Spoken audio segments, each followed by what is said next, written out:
showed him dressed as a clown with the tagline, "Often copied, never equalled." And those 4 words may perfectly sum up the life and work of David Bowie. He's actually a very difficult artist to describe. He was a singer who loved mime, an actor who said he didn't enjoy the stage, a 70s star who embraced every new piece of technology. But with Bowie, the music is central. He wrote the most brilliant songs. He sang about love, God and spaceships. He may well have been the greatest solo musician British pop has ever produced. Perhaps you only need 2 words to sum him up: rock star. Here's one fan, DJ Lauren Laverne.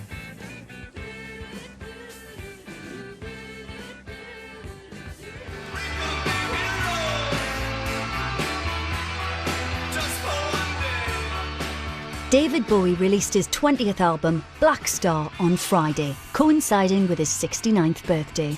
But when it comes to pop music, Bowie was a big bang in his own right. His creative DNA is everywhere.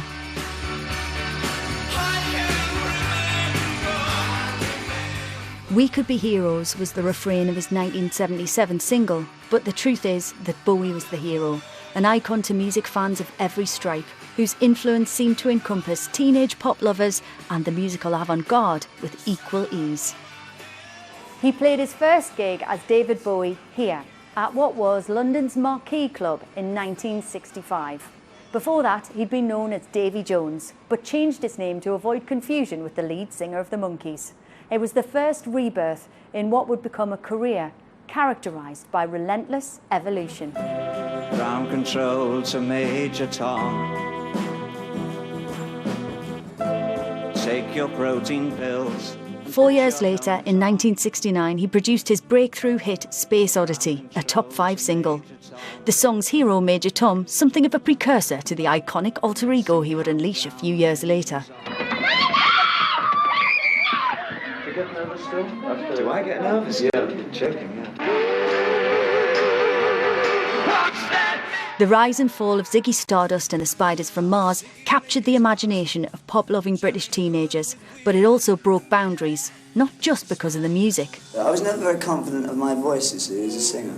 So I thought, rather than just sing them, which would probably bore the pants off everybody, I'd like to kind of portray the songs. There's a star man waiting in the sky. This 1972 Top of the Pops performance, featuring an androgynously dressed Bowie, his arms slung around guitarist Mick Ronson's shoulders, is cited by many as the moment the 70s exploded, bringing into Britain's living rooms a conversation the country itself wasn't yet ready to have about sexuality, gender and outsider culture. The reasons that I do what I do is because I just like startling people. Startling? Yeah, something to do. By the mid-70s, Bowie had reinvented himself once again. He travelled to Berlin in a bid to escape his drug problems. The trilogy of albums he produced between 1977 and 79 would go on to change the face of contemporary music, but at the time, they took many fans by surprise. His sound was darker and more daring than before, and once more brought the cutting edge into the mainstream. He collaborated with Brian Eno in Iggy Pop, was influenced by the futuristic sound of German bands like Kraftwerk and Neu, and was inspired by disciplines outside of music too, using William Burroughs' cut-up technique to create lyrics.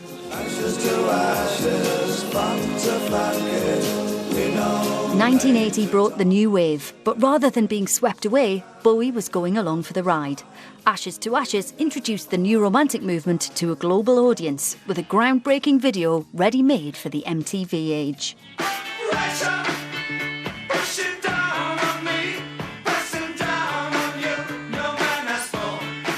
The following year, his collaboration with Queen, Under Pressure, would give him his 3rd British #1. Bowie's dark side was under control, for now. His latest sound was slick, soul-influenced and a huge commercial success. Chic's Nile Rodgers produced his next album, Let's Dance, a transatlantic success that surprised Bowie.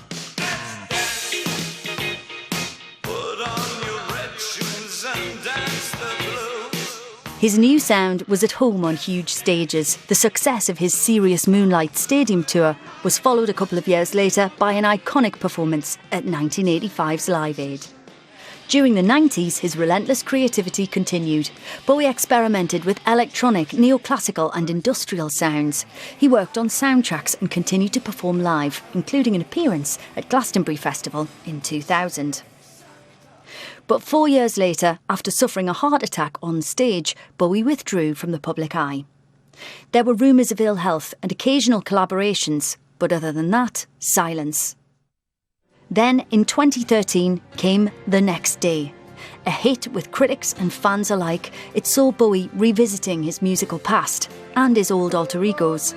His lyrics had acquired a new poignancy, and there was a sense of a man taking stock, making peace with his past.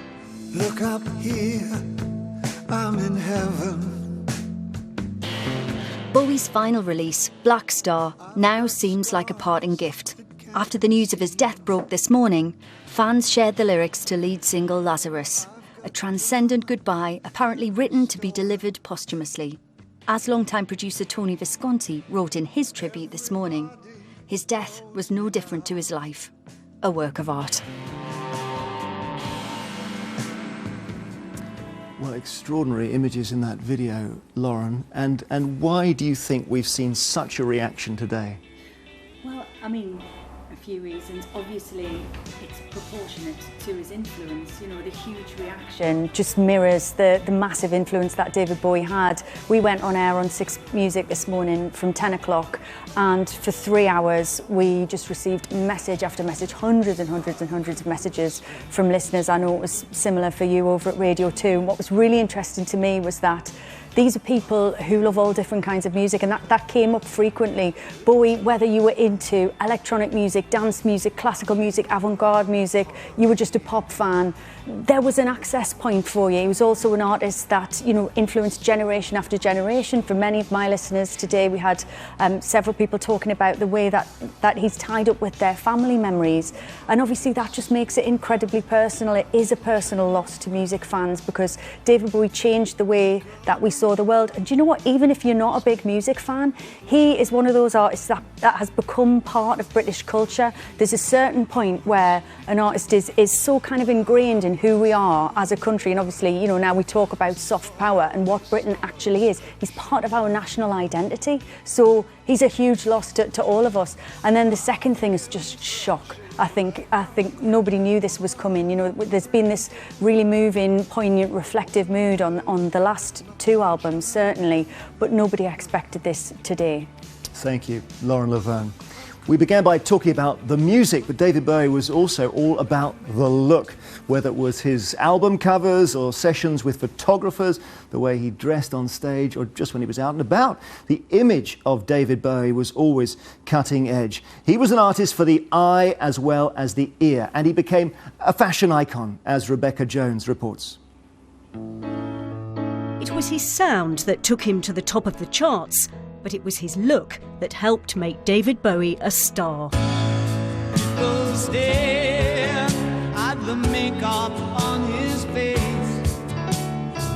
From the mod style of his teens, through the glam rock of Ziggy Stardust, to the tailoring of the thin white Duke, David Bowie understood the importance of fashion as a means of self-expression. A 17-year-old, Davy Jones, has just founded the Society for the Prevention of Cruelty to Long-Haired Men. This was, after all, the man who, when interviewed by the BBC back in 1964, was already challenging conformity. For the last 2 years we've had comments like "darling" and "can I carry a handbag" thrown at us. I think it's just had to stop now. The photographer, Terry O'Neill, worked with him regularly. When I came to photographing him, he always provided the clothes. I mean, I always trusted him, because he would always have his look planned and what he wanted to look like, and so I went along with it. I mean, I didn't always agree with it, but I always went along with it. How did you come to photograph Elizabeth Taylor and David Bowie? When I was in LA, Liz Taylor rang me up and said, "I'd love to meet David Bowie, can you bring him down to the house?" So I brought him there, and he unfortunately was 4 hours late, and so she was on the verge of walking out. And of course she never gave him the part in the picture, but later on they became really, really good friends. It was impossible not to have a friendship with David Bowie once you met him. At times he reflected total masculinity, but other times he looked very feminine, and very, that was part of his appeal. He's loved by men and women. I mean, everyone, I can't think of a person in my life I've met who doesn't like him, ever. A retrospective exhibition at the Victoria and Albert Museum in 2013 documented David Bowie's influence on fashion, design and sexuality. With his flamboyant makeup, clothes and hairstyles, he rejected conventional masculinity. David Bowie made it cool to be different. "I wanted to turn people on to new things and new perspectives," he once said. "I'm not content just writing songs." Rebecca Jones reporting. Because Bowie operated under so many guises, he is a very hard artist to pin down. He was Ziggy Stardust, then the Thin White Duke, and then the bleach blonde 80s pop star of Let's Dance. He had lighter pop years and serious Berlin years and everything in between. So for us, Sean Keaveney, who does The Breakfast Show on BBC Six Music, analyses just one song from the album Aladdin Sane. He's chosen Jean Genie.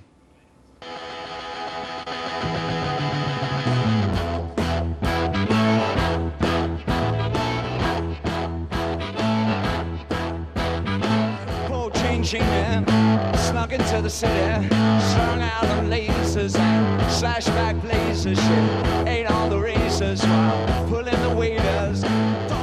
This is a staggering piece of footage from 1973. This is a live Top of the Pops performance from Ziggy Stardust and the Spiders from Mars from David Bowie, and you can tell it's live because you can listen to Mick Ronson's guitar sound and it sounds like a van full of police dogs.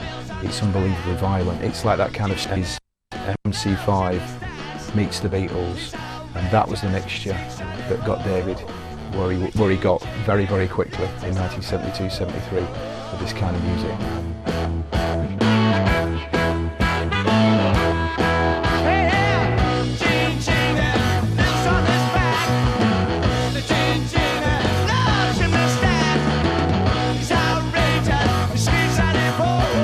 Before this, rock and roll was a kind of male Provence, wasn't it? Here it's just ambiguous, it's up for grabs, and you just don't know, they're getting off with each other. It's possible, isn't it? It's more than possible, it looks like it to me. I love that ambiguity and that excitement of this particular clip.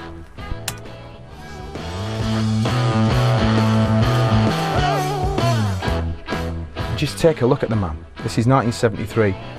A colossal culture shock for everybody, this. The shock of the new, that's what we're seeing here. It's just a wonderful thing to see. Shirtless, total confidence. Brilliant. It's kind of a play on Jean Genet, who was of course a kind of revolutionary French novelist and playwright who used to talk in a very forthright manner about homosexuality, so there's that running through it. But I think Jean Genie is supposed kind of to be Iggy Pop as well, this sort of louche degenerate. Whoever it's about, whatever it's about, it's just one of the greatest rock and roll performances of all time.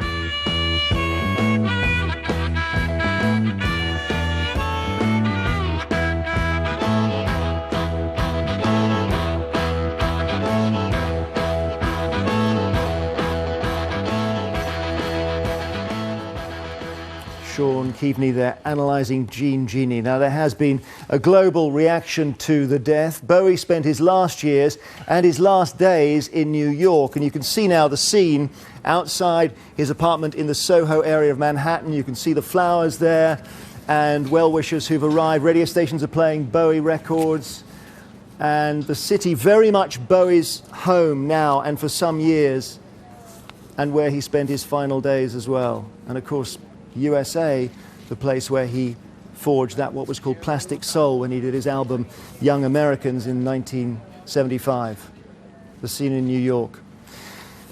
But we're going to go to LA, the other side of the States now, and to a musician who worked on 18 of Bowie's albums, including Aladdin Sane and Diamond Dogs. Mike Garson joins us. Did you have a sense working with David Bowie of his creative power, Mike?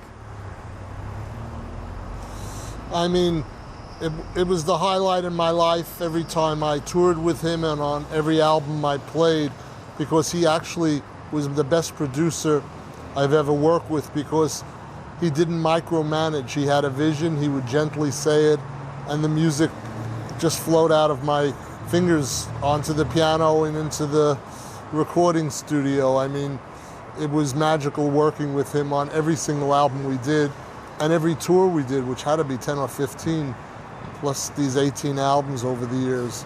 So I had the blessing to really get to create with him and co-create with him over his long stretch of time from 1972 to 2005. We finished our last tour. I know it was a very long period you spent with him. Was there any particular album where he almost brought you into that creative process and you saw it happening? It happened on the Outside album, which we did in the mid-90s, because he brought in Brian Eno, myself, and Carlos, and Reeves. He wanted to sit and improvise in Montreux at the studio that Queen used to record in, and he wanted us to improvise for like 2 weeks, 4 hours a day, and then he cut that all up and made a beautiful album from that. But we were all co-composers of the music. Sterling Campbell was playing drums, and he was trying to make sure he never stayed in his comfort zone, and he made a point to say that he had some slower times in the 80s and he felt he'd compromised and he wanted to get back to his roots. So he called all his favorite musicians, and I was flattered to be one of them. Thank you very much, Mike Garson in Los Angeles, who played keyboards on many Bowie albums. Now, one of his biographers said Bowie's influence had altered more lives than any comparable figure. But his origins were modest in Brixton, in South London. And in his early years, he sang with a very London twang in his voice. He became such a huge global star that he's not perhaps immediately identified now with any postcode, but he was a British star. And Lucy Manning is in Brixton for us now. Lucy.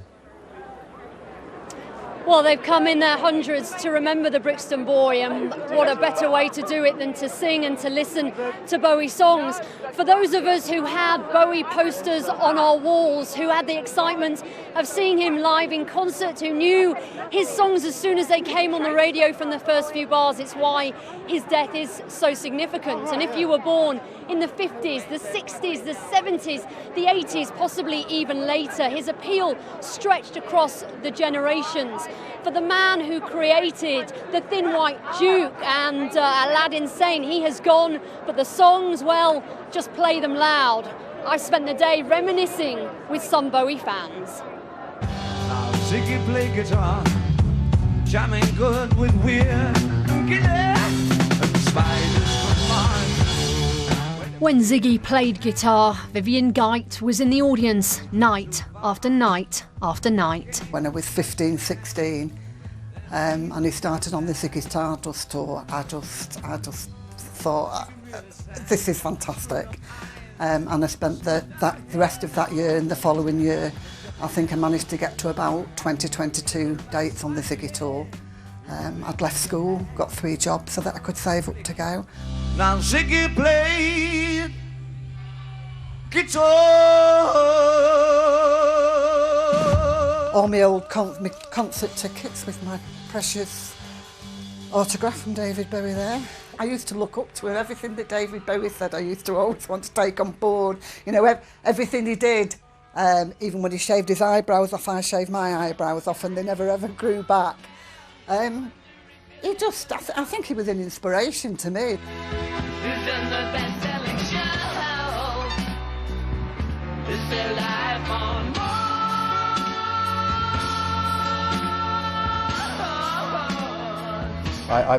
I've actually lived a bit of the lyrics, actually. I've lived in Ibiza and grew up near the Norfolk Broads. See the mice in their million hordes, from Ibiza to the Norfolk Broads. Man of Fell to Earth was actually very underrated, incredibly. I'd been crying since 7 o'clock this morning. Something died in me today at the same time as David Bowie.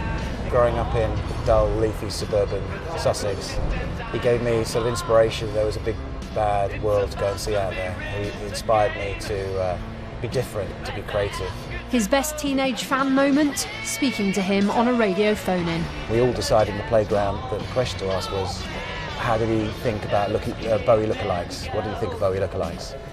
What did he think of Bowie lookalikes? He was very erudite, very, very charming, and said that he was glad that he could inspire people to be different.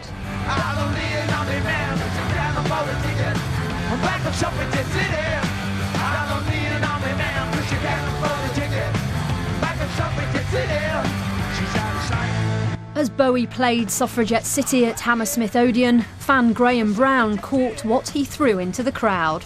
This maraca landed at my feet in July 1973 at Bowie's retirement concert. Became a very, very important possession to me.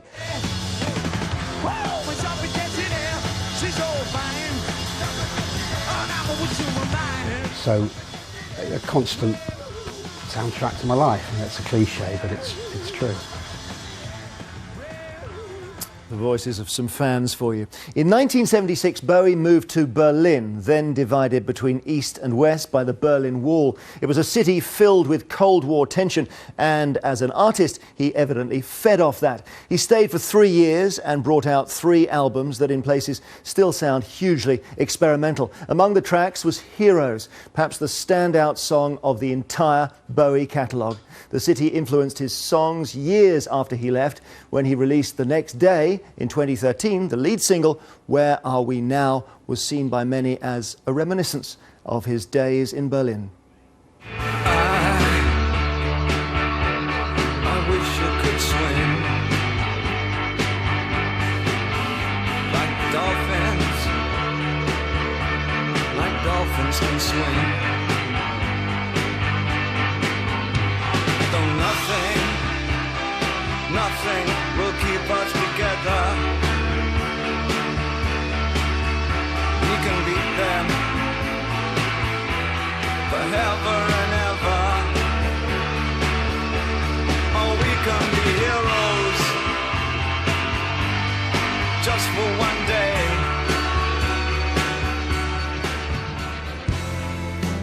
Had to get the train from Potsdamer Platz.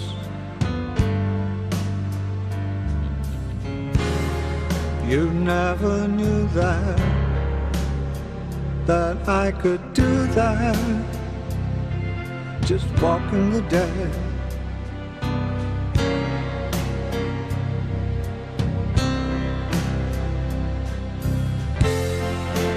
Where are we now? Where are we now?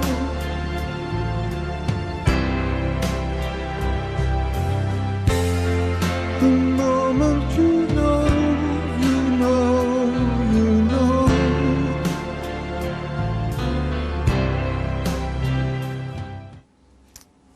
Christian Fraser is outside David Bowie's former Berlin home and joins me now. What a city in terms of Bowie's backstory, Christian.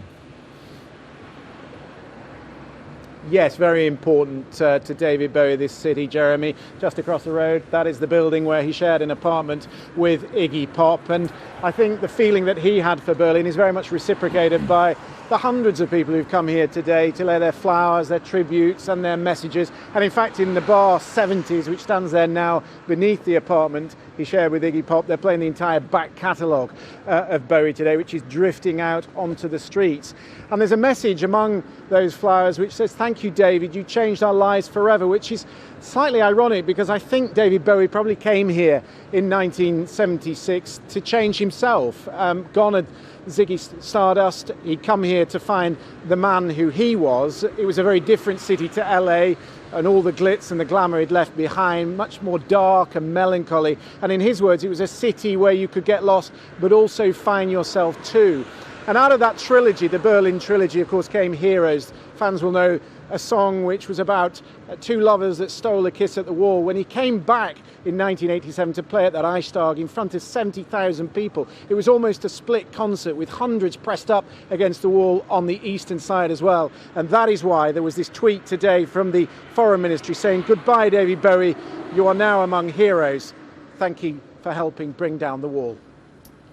Thank you, Christian Fraser in Berlin. And with me now is Lauren Laverne and the BBC's arts editor, Will Gompertz. And Will, we were having a gentle disagreement about Bowie earlier because he's very hard to pin down and agree on, isn't he? Well, he is. Well, I suppose he's a classic postmodernist artist. He had this sort of superficial persona which he changed time and time and time again, so he couldn't nail him down. But there was a constant theme with him. He had something to say, he had something important to say. Then, I suppose, like any great artist, he was able to reflect the world back to us and not only make sense of it for us, but to guide us. And I think, in a way, that's why we're all so deeply sad about his passing today, because we've lost a crucial guide in our life to make some sense of this crazy world that we live in. And yet he touched people so personally. That's been clear today. So putting those two views together is quite difficult, isn't I think for me they fit together. I mean, you know, when we went on air this morning, that was what I said was, when somebody dies, what's desperately sad about it is that you lose a world, because you lose the way that they see the world.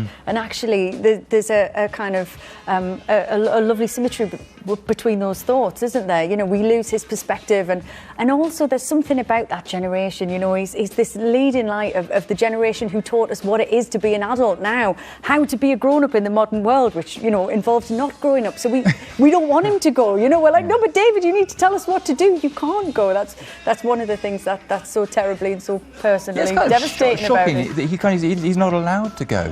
He's this figure which is so present in our lives, and even though he withdrew himself over the last decade after the heart issues, he still felt very big in our lives. And when he came back with the album the next day, and then even Lazarus, you know, these are powerful pieces of art. And I described him as the Picasso of pop, and I think that's exactly what he was. He was a true artist. Forget about him being a pop singer. He elevates above that. So great artists, whether it's Pinter or it's Picasso, it doesn't really matter.